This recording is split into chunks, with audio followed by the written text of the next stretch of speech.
အားလုံးမင်္ဂလာပါအဒီပါစစ်ထိုးပေါင်းကြိုးလိုက်ပါတယ်โอเคဒီနေ့ညမှာရှင်းပြကစားမယ်စပိန်တင်းနဲ့ပြင်သစ်တင်းတို့ရဲ့ကမ္ဘာ့ဖလားအဆင့်အကျိန်းနဲ့အရှိဆုံးပွဲတော်ကြီးလေးစိတ်ဝင်စားဖို့ကောင်းတယ်ဆီမီဖိုင်နယ်ပွဲစဉ်ကျွန်တော်ပွဲကြို30ချက်အနေနဲ့လောက်တော့ပြောပါဒီနေ့တင်းကတမိုင်းဝင်ထိတ်တိုက်ပြေဆုံးမှုကတော်ကြီးညာခဲ့တယ်ချိန်30လောက်ထိရှိခဲ့ပြီးနောက်ဆုံး5ပွဲကြည့်မယ်ဆိုစပိန်တင်းကပြင်သစ်တင်းကိုအပြတ်တက်ဦးဆောင်လာပြရမယ်မနစ်ကယူ2024ရန်ပွဲမှာဆိုရင်လည်းစပိန်တင်းကပြင်သစ်တင်းကိုနောက်ကိုဆိုတဲ့အရာလည်းအနိုင်ယူတော့သူတို့ယူချန်ပီယံဖြစ်သွားတယ်အဲ့တော့ဒီပွဲမှာပြင်သစ်တင်းကအဲ့ပွဲတော့ဆိုတော့လက်စားရှိဖို့ပြင်ဆင်လာမယ်ကစားပုံအားကောင်းနဲ့စပိန်တင်းကိုဒုက္ခပေးမှာတွေ့ရမှာโอเคအဲ့တော့လက်ရှိခြေစံရဆိုရင်လည်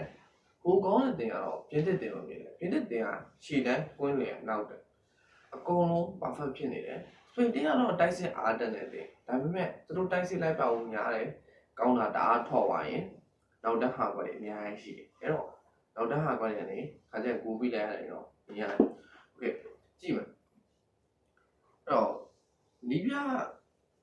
တက်ချက်ရဲ့ပြင်သစ်တင်ကိုအရင်ကြည့်အောင်โอเคဒီပုံမှန်တိုင်းပဲသူကတော့4နှစ်3နှစ်ဆိုတော့ပဲဒါမှမဟုတ်တယ်အမဘေးကိုတည့်ရတယ်။နောက်မှဆိုရင်ဒမ်ဘီလီ၊အိုလီစစ်၊ဘရာဂိုလာတို့ကိုဂျိုယီကိုအသုံးပြုတယ်။ကွင်းနဲ့ဖြစ်မှာဆိုရင်ကွန်တေနဲ့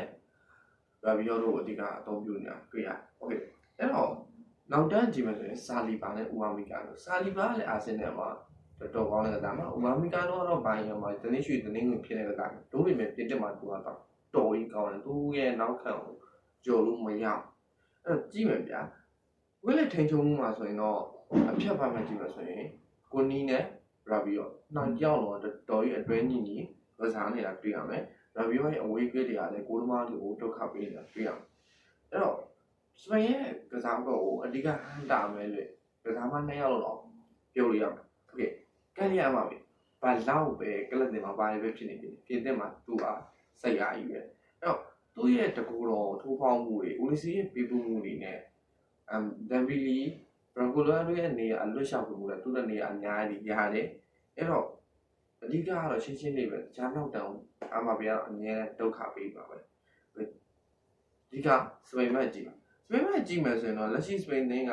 တော်ကြီးကောင်းတယ်အရင်လိုတတိယကစားဖို့မတွေးရပါမယ်တော်ကြီးချစ်လက်တဲ့ကစားကောကိုကျွန်တော်တွေးရတယ်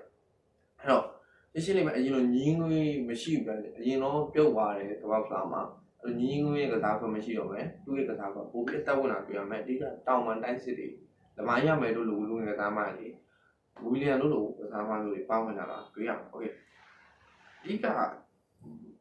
လူငယ်တိုက်စစ်တွေပေါ့တောင်ပန်တစ်ဖက်နဲ့ထွက်မယ်ထိုးဖောက်မယ်နောက်တန်းတွေဒုက္ခပေးမယ်လွတ်ရင်ကိုကန့်အဲ့လိုပုံစံတွေနဲ့အိမ်မက်ဆိုတွေပေးနေတယ်အဓိကဝန်ဝဆန်ချက်ပြုံမှုမှာဆိုလည်းလမိုင်းရမယ်ကတယောက်ချင်းဖြတ်ကျော်မှုကတော်ကြီးကောင်းတယ်ကစားမှာအဲ့တော့သူကလည်းလက်ရှိပြင်သစ်နောက်တောင်ဒုက္ခပေးမယ်လို့မြင်โอเ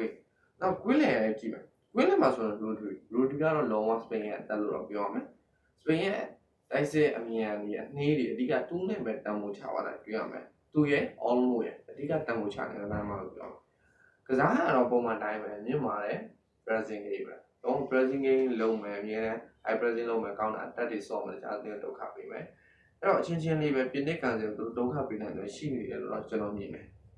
ဒါပေမဲ့စပိန်ရဲ့အဓိကအားနေကြတော့ကျွန်တော်အမြင်နဲ့အရင်ပွဲရတယ်ပြောခဲ့ဘူးလေအခုပွဲလည်းကျွန်တော်ထပ်ပြောမယ်ဘာလဲဆိုတော့စပိန်ရဲ့အဓိကအားနေကြရှင်းရှင်းလေးပဲတိုက်စစ်တအားလိုက်တယ်ကောင်းတာတအားဆိုတဲ့အတွက်နောက်တန်းနေလို့အဓိကလွတ်တဲ့နေရာဦးရလာနေရဦးရလာအမြင်နဲ့တိုက်စစ်အားနေတဲ့ကစားမှဆိုတိုက်စစ်တက်သွားတယ်မှာနောက်တိုင်းမှာဟာခွက်တွေရှိတဲ့အတွက်အမဖေလိုကစားမှမျိုးကအဲ့ဒီအခွင့်အရေးကိုတုံးချအောင်ပါဆိုတော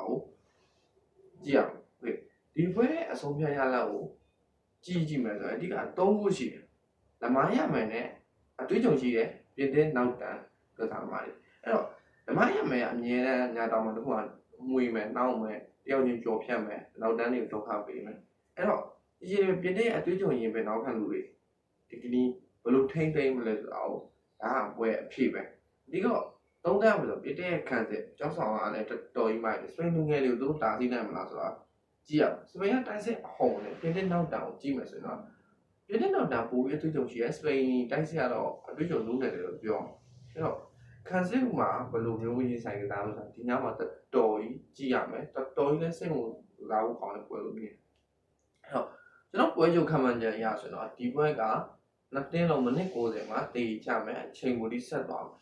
အဲ့လိုမှမြင်တယ်ပနဒီမှာတော့တတင်းတင်းကတော့ပဲကျွန်တော်တေချာတော့ပြောလို့မှာမိတ်ဆွေတို့ရဲ့အမြင်ကိုကောမမမှန်ပါလို့ရတယ်ပြင်သစ်နိုင်ပါလားစပိန်နိုင်ပါလားပြင်သစ်ပဲတက်ပါလားစပိန်ပဲ final တက်အောင်မလားဆိုတော့မိတ်ဆွေရဲ့အမြင်ကိုကောမမှန်လို့ရတယ်โอเคအဲ့တော့စပိန်တက်ပို့ပြီးတော့အချိန်ဆက်မိပြီးတော့လူငယ်သွေးတက်တွေနဲ့အချိန်ကိုတောင်းနေတယ်အတင်းအဲ့တော့သူတို့ပဲဘလို့ပဲတက်ပါပြင်သစ်လို့တိုက်စစ်ကွင်းလေနောက်တာ perfect ဖြစ်နေတဲ့အပဲ final တက်အောင်မလားဆိုတော့ပရိသတ်ကြီးကဘလို့ထင်လဲဒီပရိသတ်ရဲ့အမြင်ကိုကောမမှာဆွေးနွေးသွားကြရအောင်โอเคအဲ့တော့အဓိကကမ္ဘာ့ဖလားနဲ့ပတ်သက်တဲ့စိတ်ဝင်စားမှုကောင်းတဲ့ချက်လက်ကလပ်တင်နဲ့ပတ်သက်တဲ့စိတ်ဝင်စားမှုကောင်းတဲ့ချက်လက်တွေကိုကျွန်တော်တို့ Facebook page တွေနဲ့ MD Versus Football page မှာရော TikTok မှာရောကျွန်တော် YouTube မှာရောကျွန်တော်တင်ထားပေးပါတယ်မိတ်ဆွေတွေရဲ့အမြင်တွေကို comment မှာသုံးသပ်တောင်းပေးပါအောင်ကျေးဇူးတင်ပါတယ်